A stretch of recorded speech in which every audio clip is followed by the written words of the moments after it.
Halo teman baca semua, kita jumpa lagi. Kali ini tamu saya ini sangat istimewa, datang jauh ini. Jauh sekali datangnya dari ibu kota Republik. Dari Batavia beliau ini datang khusus ini. Mampir ke tempat kami sambil mengobrol santai gitu kan. Nah, beliau ini di sebelah kiri saya ini, beliau ini adalah Bapak Muhammad Naji PSD. Nah, beliau ini yang saya kenal sangat lengkap lah pengalaman hidupnya beliau ini. Mulai dari pelajar, beliau ini aktivis. Mahasiswa juga aktivis. Kemudian juga di kampus, Pak Naji ini seorang akademikus, di kampus juga menjadi pegiat ya. Bahkan seingat saya dulu, saya masih agak kecil begitu. Pak Naji ini sudah senior. Beliau ini tergabung di koalisi Ornop untuk konstitusi baru.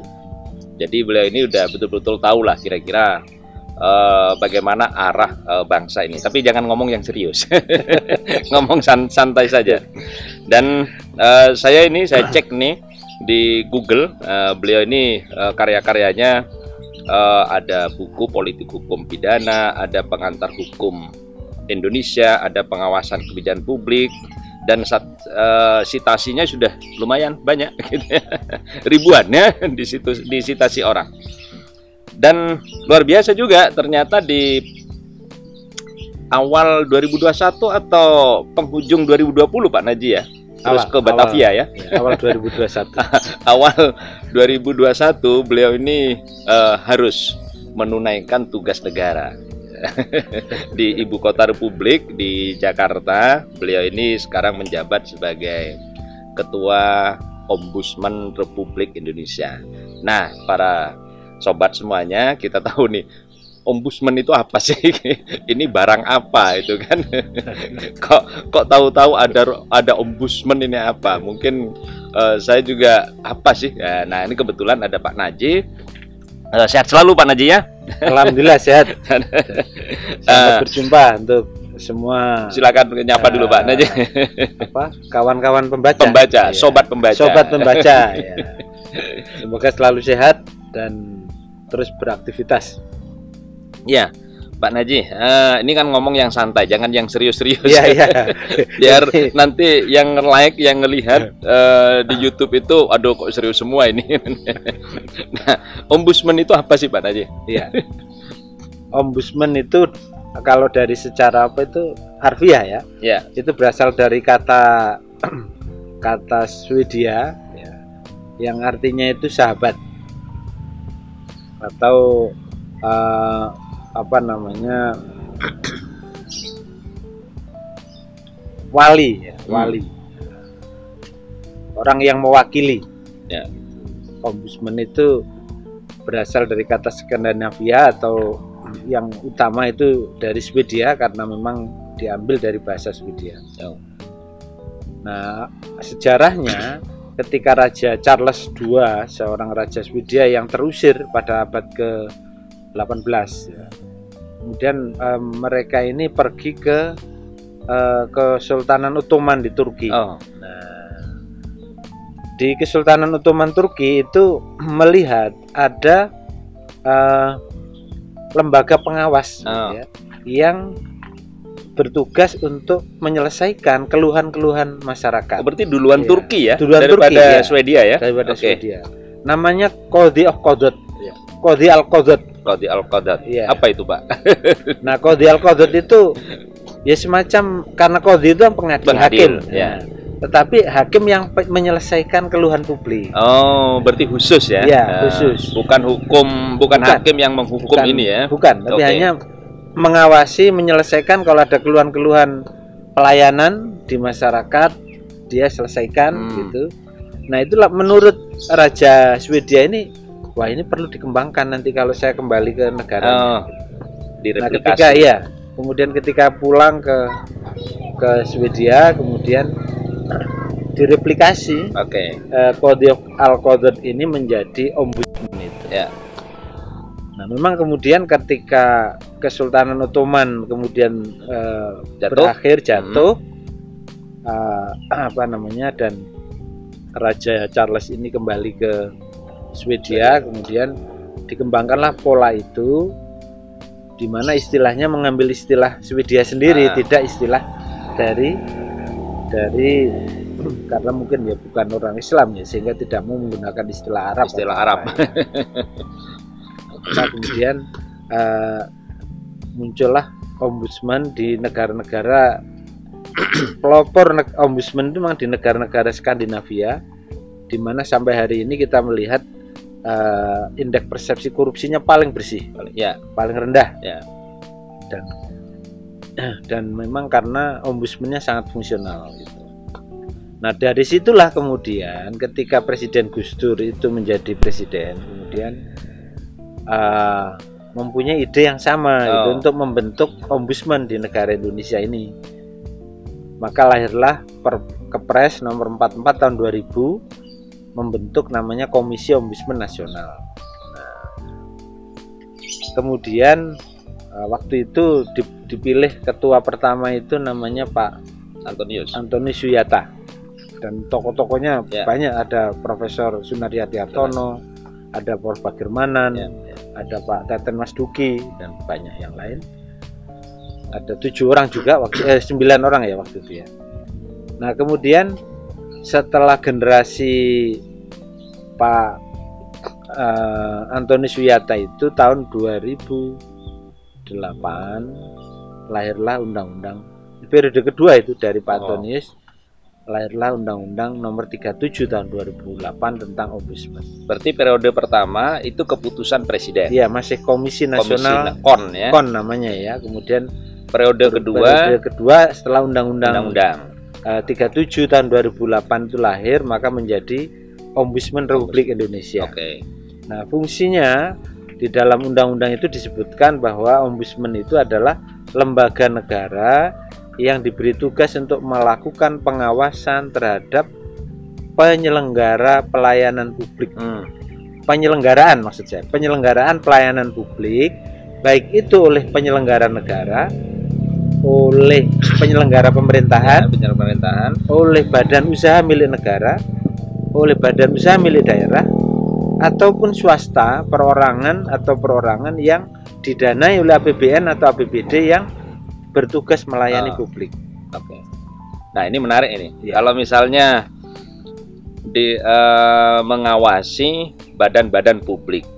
Nah, tadi Pak Naji menyampaikan yang dibiayai oleh APBN dan APBD. Nah, kalau kemudian, nah ini para pemirsa ini kan bisa diketahui ini nanti.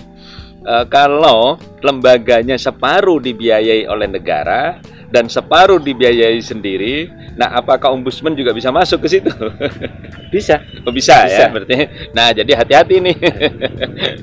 Jadi seperti misalnya perguruan tinggi swasta, yang di situ ada bantuan pemerintah dosennya misalnya, itu kan sebagian menggunakan dana APBN, APBD. Jika ada keluhan bisa mengajukan ke. Kalau yang swasta murni tidak. Kalau swasta murni tidak. Nah, ini pemirsa, jadi teman baca dimanapun Anda berada, saya pikir ini informasi yang menarik. Jadi bahwa ada pengawas pelayanan atau penyelenggaraan gitu ya, penyelenggaraan di Indonesia. Ternyata ini dari Skandinavia. Nah, Skandinavia itu ada Swedia, ada Finlandia gitu ya. Nah, kemudian ternyata inspirasinya juga dari kerajaan Ottoman. Nah, kemudian di tahun 2000 Indonesia mengadopsi atau mereplikasi Komisi Ombudsman Nasional. Lalu kemudian tahun berapa tadi Pak? 2008. Tahun 2008 kemudian ada undang-undang tentang Ombudsman Republik Indonesia. Nah, ini hal yang berkaitan dengan kelembagaan. Nah, sekarang kita bicara tentang kaitannya dengan karya dulu ini Pak Naji. Pak Naji ini kan selain seorang akademikus, ini kan juga penulis gitu kan. Nah, sekarang ketika sudah sibuk sebagai pejabat negara. ini masih sempat nulis nggak ini? Jangan-jangan sudah lupa. Jadi, nulis ini. Sekarang itu kita mempunyai planning gitu ya, untuk pimpinan yang periode 2021-2026 itu semangatnya 1 tahun harus terbit 1 buku, terutama dalam isu-isu ombudsman sebagai bahan bacaan untuk publik gitu. Nah sekarang ini kita sedang susun buku tentang ombudsman tadi dari pendekatan dalam perspektif filosofis dan teori. Berat sekali itu. Iya. Karena nanti biar menjadi babonan istilahnya. Buku induk lah ya. Untuk orang memahami posisi ombudsman dalam sistem ketatanegaraan kita. Nah, seperti yang mungkin kita selama ini kan sudah mengenal namanya trias politika, pembagian kekuasaan negara yang dibagi menjadi 3 ya. Ada bidang legislatif, legislatif dan eksekutif. Nah, perkembangan pasca reformasi, pasca amandemen konstitusi kita, itu kan ada lembaga baru di negara kita ini namanya lembaga pengawas. Lembaga independen. Iya, lembaga independen, state auxiliary body karena tambahan ya. Lembaga-lembaga negara tambahan yang banyak tugasnya itu pengawasan. Ya. Nah, sekarang itu ada gagasan baru bahwa sangat mungkin pembagian kekuasaan negara itu dibagi ada 4 pilar. Kekuasaan yudikatif, legislatif, eksekutif dan pengawasan. Ya. Yang sudah ada dalam konstitusi kita itu pengawasan, tetapi hanya pada audit keuangan, yaitu Badan Pemeriksa Keuangan. Ini kan audit keuangan. Audit keuangan ya. Tetapi pengawasan pelayanan publik belum ada. Belum ada. Itu buku-buku yang serius itu, Pak. Iya. Jadi kalau misalnya teman-teman kita ini di Malang, ada di lereng Gunung Arjuno atau lereng Gunung Semeru, nah kemudian ada pelayanan publik yang kurang baik, nah itu disediakan panduan buku-buku kecil nggak untuk masyarakat itu? Sekarang ini dengan adanya kemudahan jaringan internet ya, saya kira warga masyarakat bisa lewat HP-nya, lewat komputernya untuk membuka situsnya ombudsman. Di situ sudah kita berikan beberapa fitur dan juga saluran untuk melakukan pelaporan jika diperlukan masyarakat. Jadi misalnya bisa lewat call center, bisa lewat email, bisa lewat WhatsApp. Berarti media sosial semua masuk ya? Masuk, media sosial semua ada.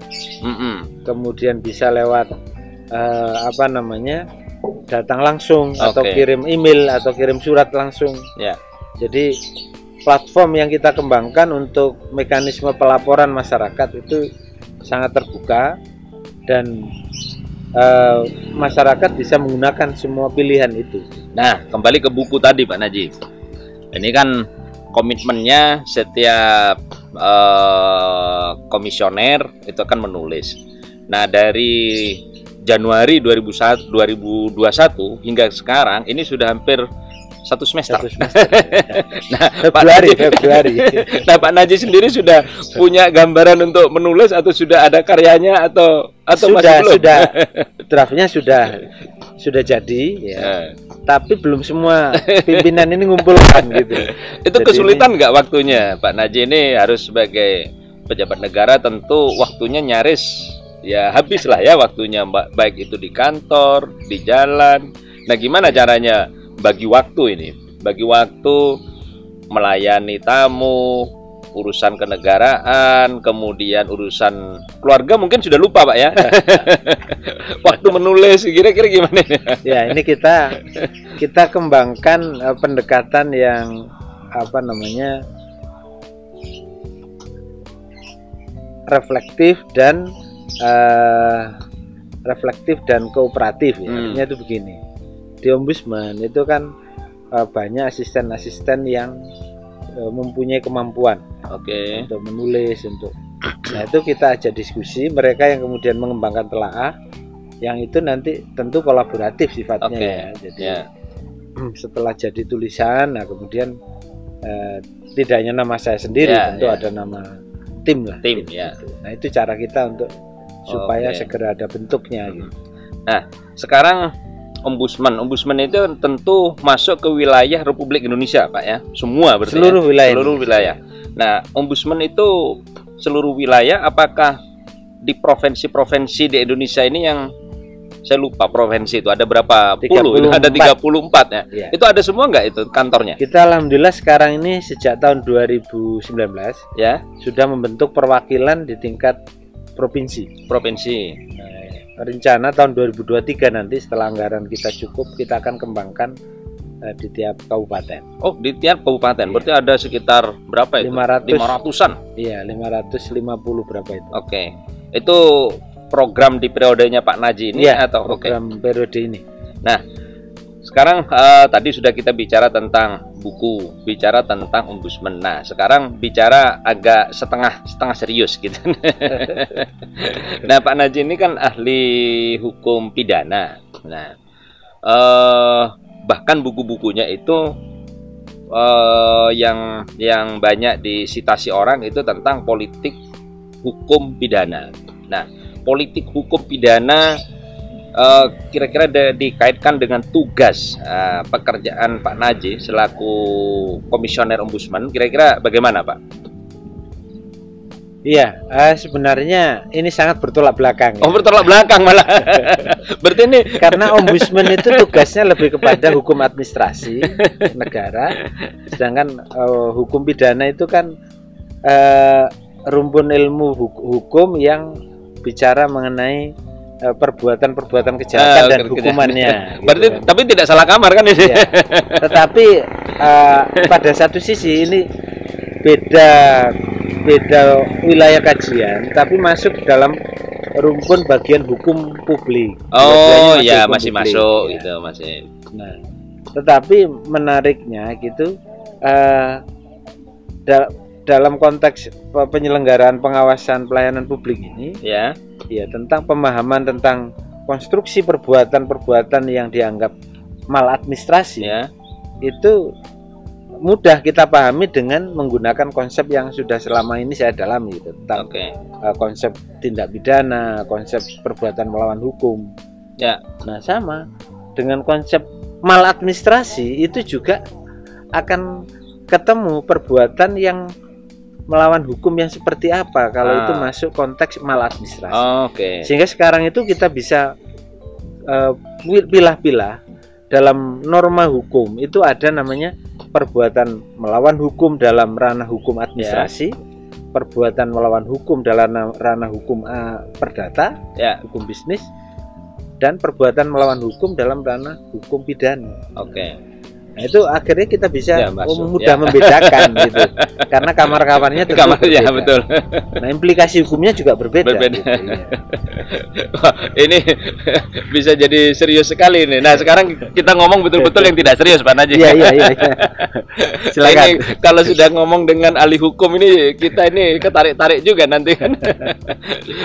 Nah, ini Pak Naji kan sebelumnya ini kan hidupnya saya sebut normal-normal ya, ke kampus, mengajar dan seterusnya begitu, pulang bercengkrama dengan keluarga, dengan kolega. Nah sekarang ini kan saya yakin lah sebagai pejabat negara mengurus republik itu waktunya habis. Nah, itu gimana tipsnya ini? Ini Pak Naji ini ngatur, ini harus ketemu dengan putra putrinya, harus ketemu dengan keluarga besar. Itu gimana cara ngaturnya ini? Siapa tahu nanti teman-teman ini yang kru ini bisa jadi pejabat negara juga. Perlu itu. Saya kira ini memang membagi waktu yang istilahnya itu. Kan ada istilah membagi waktu substantif atau apa itu? Serius lagi nih? Bukan substantif, istilahnya itu kualitas. Oh ya. Waktu yang berkualitas. Itu anak-anak muda sekarang kayaknya. Jadi bertemu sedikit tapi berkualitas. Gitu. Jadi misalnya ya kita kan kadang jam 8 sudah harus ke kantor. Nanti paling enggak jam 7, jam 8 baru sampai rumah lagi. Malam. nanti juga ada lagi malam undangan ya. Kadang begitu ya. Karena kami pernah menghubungi Pak Naji ini, menghubungi WA jam 6 pagi, dijawabnya itu besoknya. Kita menyadari lah karena beliau sibuk ini ya. Nah, kemudian yang enak-enaknya aja, jangan cerita yang tidak enak jadi komisioner. Kalau yang nggak enak nanti tim dari Citila ini nggak mau nanti jadi komisioner. Yang enaknya kalau sedang kunjungan ke daerah, ke daerah itu daerah manapun lah, minuman atau makanan yang disukai Pak Naji itu kira-kira apa? Jangan-jangan tidak ada yang suka. Ya kalau makanan khas daerah itu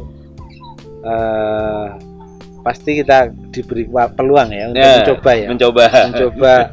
Oh ini khas, karena sementara ini saya yang sudah pergi itu kan Aceh, Lampung, kemudian Banten. Di situasi pandemi ini ya, itu protokol kesehatan luar biasa seperti itu. Ya. Itu. Nah, ketika misalnya ke daerah sambil pastilah sekarang lagi. Oke. Nah, kembali lagi para sobat baca. Ini lokasinya kita pindah, gitu kan. Karena tadi kami kepanasan. Mungkin kalau Pak Naji di Jakarta panas nggak apa-apa kan? Biasa panas. Biasa. Ternyata kena matahari langsung panas kita. Baik, kita lanjut. Tadi kepotong Pak Naji sedikit. Jadi kita ini mau komitmen yang ngobrol yang santai-santai. Tadi kepotong ketika Pak Naji itu membagi waktu, kemudian kunjungan ke daerah dan seterusnya. Kemudian ketika misalnya kunjungan daerah ada makanan, ada ini macam-macam. Nah, hobinya tadi ternyata Pak Naji ini kesulitan mendeskripsi kesukaannya. Tapi oke lah. Saya tidak akan melanjutkan deskripsi kesukaannya. Nah, cuman apa kira-kira kalau Pak Naji itu sedang ke daerah, kemudian dengan apa sebutannya kantor daerah gitu Pak ya? Kantor perwakilan. Kantor perwakilan ombudsman. Kantor perwakilan ombudsman. Nah, kira-kira itu apa yang harus disampaikan kepada kantor perwakilan oleh Pak Naji? Yang santai-santai, jangan pekerjaan. Biasanya kalau saya sebenarnya sejak lama ya punya keinginan, punya mimpi gitu. Kalau suatu saat bisa keliling Indonesia gitu, mengoleksi ciri khas ya produk daerah itu, misalnya kayak contoh ada batik ya, atau mungkin souvenir gitu. Kekayaan daerah lah ya. Kekayaan daerah itu yang ingin kita coba lakukan gitu. Kita coba himpun, tapi sebenarnya juga kita nggak mampu ya untuk mengumpulkan itu semua, karena kebetulan kalau ombudsman itu kan perwakilan di tingkat provinsi. Sementara kekayaan budaya bangsa kita ini kan bahkan di tingkat desa ya. Ya, banyak sekali sampai itu. Kecamatan, kabupaten. Nah, kalau di tingkat provinsi kan kita hanya paling tahu yang makro aja. Ya, betul. Di daerah provinsi itu. Nah, mungkin ya memang masih perlu waktu ya, jika diberi kesempatan nanti bisa sekurangnya mengumpulkan identitas lokal daerah itu dari aspek budaya batiknya, terus budaya pakaian mungkin ya. Itu ya. Nah, kemudian kalau yang kita bicarakan dengan teman-teman di perwakilan, paling tidak kita ingin bagaimana ombudsman itu bisa dikenal oleh publik. Nah, itu platform apa yang ingin digunakan gitu, dengan media sosial mainstream sekarang itu, apakah tidak mungkin kita kembangkan model gitu, model semacam podcast begini sebenarnya bisa. Oh, berarti nanti ada peluang ini teman-teman ini diajak ini ya. Jadi podcast untuk mengenalkan ombudsman di daerah-daerah. Nah, itu yang kita ingin dorong, tiap daerah itu punya kreasi punya media lah ya. Punya media untuk meng-create bagaimana melakukan sosialisasi kepada masyarakat. Ya. Karena memang kita akui ombudsman ini masih banyak belum dikenal ya, oleh publik ya, karena mungkin keterjangkauan kita yang memang masih terbatas. Oke, Pak Najih. Jadi urusan makanan, urusan pekerjaan, urusan keluarga mungkin sudah punya rumus gitu ya, punya rumus untuk melayani atau untuk membagi waktu. Nah, namun saya mau tanya hal lain gitu ya ke Pak Najih. Pak Najih ini kan dulunya ini kan aktivis mahasiswa, kemudian juga akademikus gitu ya. Meskipun sudah jadi akademisi, tetap juga terlibat dalam gerakan-gerakan masyarakat sipil di Indonesia. Nah, dengan Pak Najih menjadi salah satu komisioner atau ketua Ombudsman Republik Indonesia sekarang, nah ini kira-kira imajinasi dulu ketika jadi aktivis itu gimana? Enggak usah yang berat-berat, yang serius lah, yang santai saja. Ya sebenarnya Ombudsman ini memberi ruang kepada kita untuk masih tetap punya konsisten untuk menjaga idealisme ya. Apalagi merawat idealisme ya. Merawat idealisme itu karena memang Ombudsman itu kan lembaga negara independen ya. Dan tugasnya memberikan morally binding. Jadi kalau Ombudsman itu morally binding itu artinya memberikan early warning terhadap semua penyelenggara pelayanan publik agar tidak melakukan tindakan-tindakan yang melawan hukum. Jadi fungsi kita itu hanya memberikan tindakan korektif terhadap polisi-polisi yang potensi terjadi maladministrasi, kemudian mau menyelesaikan keluhan-keluhan publik agar apa yang dikeluhkan itu bisa diselesaikan oleh penyelenggara pelayanan publik sendiri. Jadi kita nggak nawarkan supaya penyelenggara pelayanan publik ini kena sanksi enggak. Tapi kita temukan antara yang mengeluh ini dengan penyelenggara, ya, kemudian apa persoalannya? Kita selesaikan. Mediasi ya. Contoh mediasi, konsiliasi itu yang kita lakukan. Baru-baru ini misalnya kita ada sebuah perusahaan di Kalimantan, ya, itu mengeluh kepada Ombudsman karena sudah mencoba menyelesaikan sendiri nggak bisa. Perusahaan ini dikena pajak dua kali. Oleh Dirjen Pajak dari pusat dan dari daerah oleh Pemda dikenai pajak juga. Jadi double pajak. Nah, mereka juga ngeluh karena keberatan pasti keberatan. Nah, keberatan berkali-kali disampaikan tidak ketemu masalah. Ke Dirjen Pajak tidak selesai, ke Pemda juga tidak selesai. Nah, akhirnya kita ketemukan aja. Dirjen Pajak kita temukan dengan pengusaha ini, Pemda kita temukan juga. Meskipun lewat daring ya. Nah, mekanisme penyelesaian ini kemudian menjadi solusi akhirnya. Oke, sekarang kalau gitu yang berwenang pajaknya hanya Dirjen Pajak. Menarik. Pemda enggak gitu. Karena Pemda sudah dapat dapatan apa lagi gitu. Nah, akhirnya selesai dan dia mengirim video ucapan terima kasih ke Ombudsman karena itu baru terjadi. Itu sering terjadi atau baru ya, testimoni begitu itu sudah sering ya. Berarti artinya ada apresiasi gitu ya. Betul, ada apresiasi. Nah, kalau yang masalah seperti itu double pajak itu juga pernah terjadi sebelumnya? Pernah. Pernah juga ya. Jadi fungsinya Ombudsman mempertemukan tidak harus marah-marah ya. Ini sebenarnya problemnya apa gitu. Ini kan cukup selesai begini. Akhirnya karena ini persoalan biasanya itu antara Pemda dan Dirjen Pajak ini yang mekekeh gitu loh. Sementara dua-duanya merasa berwenang gitu kan. Akhirnya narik semuanya. Akhirnya. Nah, ini menarik ini. Jadi siapapun, karena kita ini sekarang wajib pajak semua ya. Kalau ada masalah seperti ini, nah ini diingat-ingat ini cerita dari Pak Najih. Nah, ini bisa saja kemudian memberikan informasi untuk difasilitasi, tidak usah marah-marah, berdialog, berdiskusi, selesai masalah Pak ya. Yang kedua barusan juga, ini baru hari Senin kemarin ya. Itu kita juga diminta untuk memberikan penyerahan secara simbolik kepada orang yang melapor ini. Jadi dia ini seorang CPNS di Nusa Tenggara Timur ya. Itu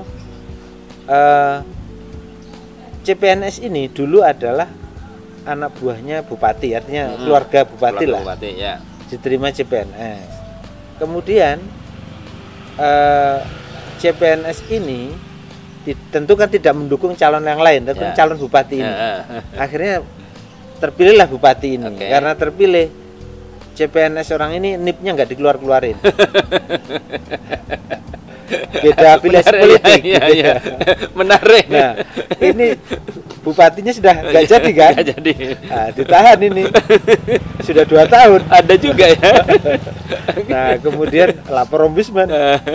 Akhirnya kita temukan juga gitu. Jadi cuma dipertemukan gitu sambil ngopi, jangan-jangan. Iya, sambil karena kan sebenarnya tugas ombudsman itu ketika ada keluhan pelayanan publik selesai. Harus selesai. Harus selesai. Iya. Itu mandat undang-undang. Oke. Itu Harus ada selesai. Waktunya. Ada. Berapa lama? Tahap pertama 30 hari, tahap kedua 60 hari. Jadi kurang lebih ombudsman punya waktu 90 hari kasus masalah itu harus selesai. Kalau tidak, maka kita akan lahirkan namanya rekomendasi. Oke. Rekomendasi ombudsman implikasinya ada sanksi. Nah, kita menghindari itu sebenarnya. Sebelum ada rekomendasi, jangan sampai ombudsman mengeluarkan rekomendasi. Karena rekomendasi ombudsman itu produk hukum. Oke. Jadi Mengikat berarti. Mengikat, wajib dilaksanakan. Ya. Saya tidak mau menyinggung rekomendasinya ombudsman yang kemarin, takut jadi serius.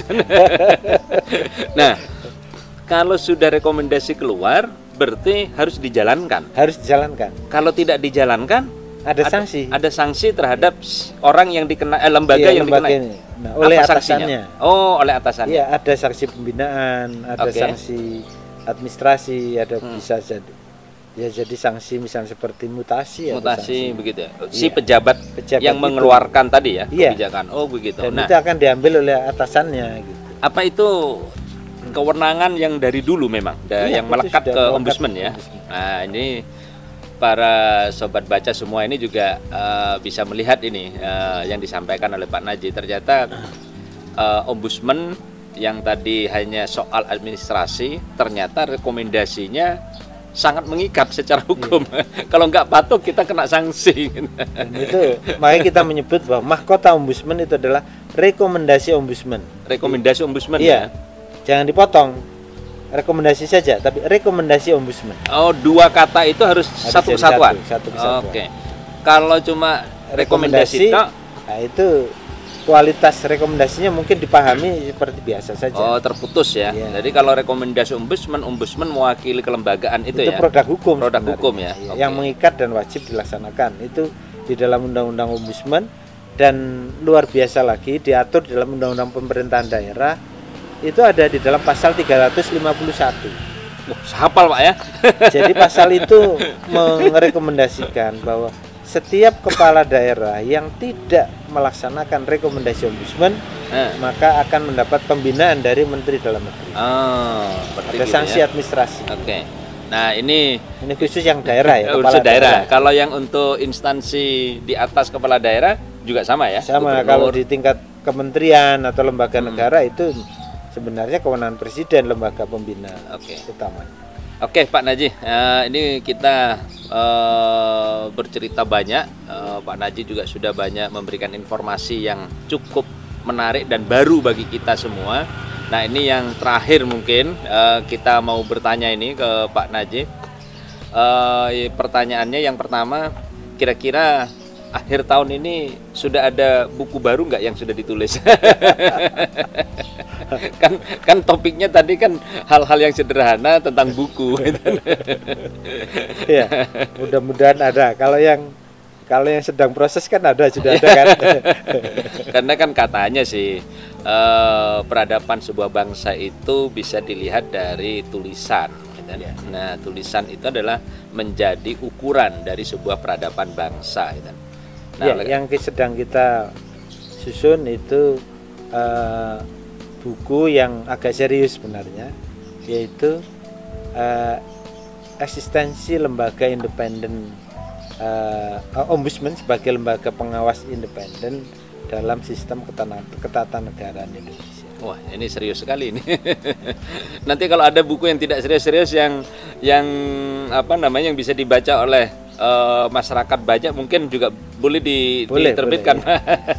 Baik, para sobat baca semuanya. Nah, saya pingin kalimat yang bisa disampaikan sebelum kita tutup apa namanya kegiatan ini. Nah, kira-kira apa Pak Najih mungkin tentang keinginan Pak Najih, baik itu sebagai akademikus, sebagai penulis buku, kemudian juga sekarang sedang diamanahi oleh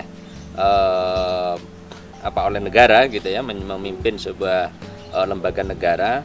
Kira-kira apa yang diinginkan oleh Pak Najih terhadap kehidupan berbangsa dan bernegara ke depan? Mungkin ada pernyataan dari Pak Najih. Saya kira yang menarik itu bagaimana bentuk partisipasi masyarakat ya, terhadap penyelenggaraan pemerintahan dan negara itu bisa dilaksanakan dengan semerdeka mungkin ya, sebebas mungkin. Karena itu menurut saya salah satu upaya penyelenggaraan negara yang baik ketika bentuk partisipasi dan kontrol masyarakat itu bisa dilaksanakan dengan bebas merdeka, tanpa ada tekanan, tanpa ada ancaman. Karena disitulah ruang kita ya, untuk betul-betul bisa menyelenggarakan penyelenggaraan pemerintahan, penyelenggaraan negara dengan betul-betul baik gitu. Nah, karena kita sudah terlanjur memilih sebagai negara demokrasi, maka itu adalah bentuk partisipasi publik dalam pengawasan. Itu adalah bentuk nyata dari pelaksanaan negara demokrasi. Oke. Dan saya kira Ombudsman diantaranya sebagai lembaga negara yang diberikan mandat undang-undang untuk melakukan itu. Kita ingin mendorong pada masyarakat untuk jangan takut bersuara, jangan takut berpendapat, jangan takut memberikan kritik atau bahkan melaporkan. Oke. Ya, karena partisipasi masyarakat itu tidak boleh berhenti hanya ketika dia memilih. Coblos sudah selesai. Tapi harus ada tindak lanjutnya itu, bahwa hak masyarakat untuk menggunakan hak politik itu dalam konteks pengawasan itu juga diperlukan. Nah, sekarang ini kan kelemahan kita itu masih belum berfungsinya institusi-institusi politik ya, seperti partai politik yang belum maksimal menurut saya memfungsikan berpartisipasi dalam konteks pembangunan demokrasi. Nah, oleh karena itu masyarakat sendiri yang harus mampu mengembangkan, membentuk bagaimana bentuk partisipasi publik yang baik, sehingga ketika partai politik itu absen, ya, maka masyarakat ini tidak boleh absen. Oke, sobat baca dimanapun Anda berada. Nah, ini saya pikir sangat closing statementnya dari Pak Najih sangat berarti gitu ya. Karena kritik dan kebebasan berekspresi itu adalah hak politik. Nah, ini saya pikir dalam ini. Kalau ini dilanjutkan, ini bisa satu sesi sendiri. Kalau begitu, kita tutup perjumpaan kita hari ini. Terima kasih Pak Najih sudah bersedia untuk berbincang-bincang dengan kami. Kami dibantu oleh Mas Amar dan Mbak Khadijah dan Mas Hafid tadi, kemudian juga Mas Yusuf. Terima kasih Pak Najih beserta keluarga. Terima kasih. Sama-sama Pak Najih, semoga sehat selalu dan selalu bekerja secara produktif untuk negeri ini. Terima kasih. Amin.